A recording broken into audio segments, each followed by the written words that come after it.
اللہ کا نام لینے سے انسان اچانک پہنچنے والی مصیبت سے بھی محفوظ رہتا ہے۔ عثمان بن عفان کہتے ہیں، میں نے رسول اللہ صلی اللہ علیہ وسلم سے سنا، آپ فرماتے تھے، جس نے شام کو 3 بار یہ دعا پڑھ لی اسے صبح تک کوئی اچانک مصیبت نہیں آئے گی، کوئی اچانک مصیبت نہیں آئے گی۔ یعنی اس کا مطلب نہیں کہ دوسری آ جائے گی، یعنی ایک دم کسی قسم کی پریشانی اس کو لاحق نہیں ہوگی۔ اور وہ دعا ہے، بسم اللہ الذی لا یضر مع اسمہ شیء فی الارض ولا فی السماء وہو السمیع العلیم۔ اللہ کے نام سے، وہ ذات کہ اس کے نام سے کوئی چیز زمین میں ہو یا آسمان میں نقصان نہیں دے سکتی، اور وہ خوب سنتا ہے اور خوب جانتا ہے۔ اور جس نے صبح کے وقت یہ دعا پڑھ لی اسے شام تک کوئی اچانک مصیبت نہیں آئے گی، اور جب شام کو کوئی پڑھ لے تو صبح تک اس کو پریشانی نہیں ہوگی۔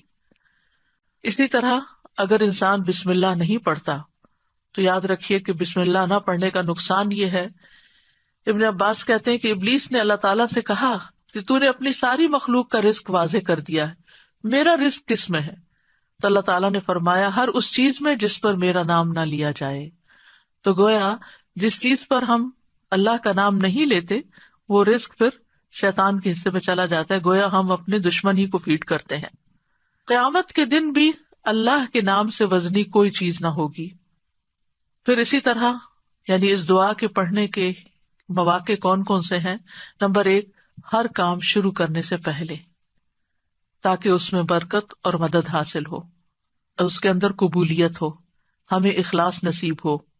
پھر خاص طور پر کھانا کھانے سے پہلے حضرت عائشہ کہتی ہیں کہ رسول اللہ صلی اللہ علیہ وسلم نے فرمایا، جب تم میں سے کوئی کھانا کھانے لگے تو چاہیے کہ اللہ تعالیٰ کا نام لے، پھر اگر شروع میں اللہ تعالیٰ کا نام لینا بھول جائے تو چاہیے کہ یوں کہے، بسم اللہ اولہ و آخرہ، اللہ کے نام سے اس کھانے کے شروع میں اور آخر میں بھی۔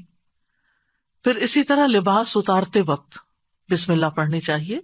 انس رضی اللہ عنہ سے روایت ہے کہ نبی صلی اللہ علیہ وسلم نے فرمایا، جنوں کی آنکھوں اور بنی آدم کی شرمگاہوں کا پردہ یہ ہے کہ جب ان میں سے کوئی اپنے کپڑے اتارے تو بسم اللہ پڑھ لے، یعنی اتارنے سے پہلے پڑھ لے، تو جن اور شیاطین کی نظر نہیں لگتی۔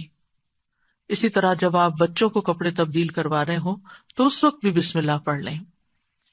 اسی طرح بیت الخلاء جاتے وقت یعنی اندر پاؤں رکھنے سے پہلے بسم اللہ پڑھ کے دروازہ کھولیں۔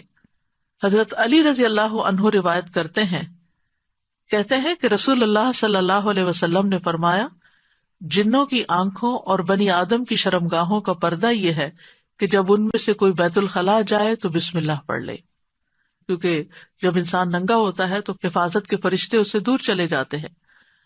تو اس وقت حفاظت پھر کس سے حاصل ہوگی؟ جب آپ واش روم میں جانے سے پہلے بسم اللہ پڑھ کے پھر داخل ہوں گے۔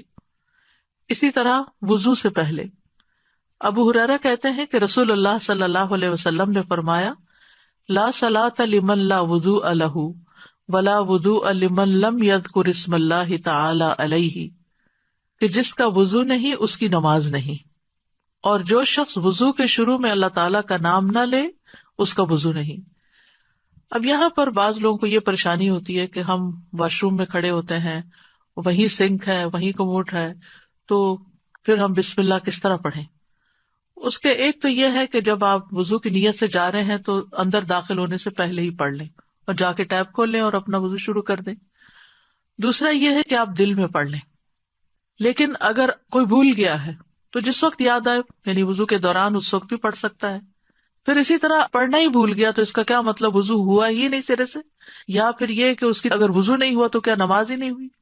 نہیں، اس کا مطلب یہ ہے کہ اس کا وضو کامل نہیں ہوا۔